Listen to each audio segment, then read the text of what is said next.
Okay, so number 10 on my list is a film noir, and it is Out of the Past, which was I have directed that a by little bit higher on my list.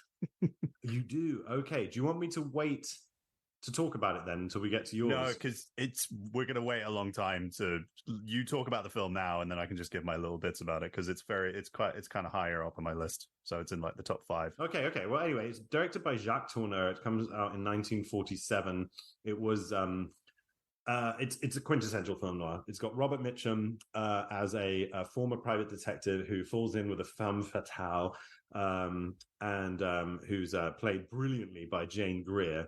The villain is Kirk Douglas, and it all ends very, bleakly, as often is the case in the world of noir.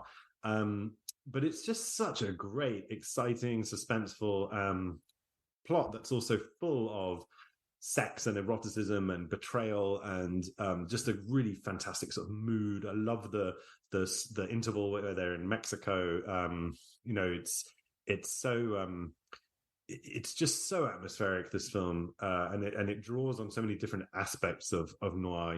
So many different things that were almost became cliches, like the sort of the guy, the private detective in the trench coat, the alluring but deadly woman, the hapless, weak-willed villain, and just the cinematography is astonishingly beautiful. I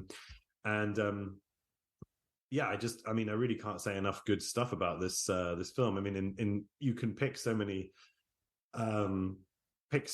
movies out of the hat that from the film noir, if it's a genre or the style. But this one I really feel like is about as quintessential as they get. The cinematography, by the way, is by Nicholas Musaraka, who was a sort of worked with Jacques Tourneur on Cat People. Yeah, Cat People, which is amazing. The Hitchhiker. Stranger on the Third Floor, which is really, really good. And so lots of great credits there. But it's maybe it's probably one of the greatest Robert Mitchum movies as well. Certainly the best from his sort of early period.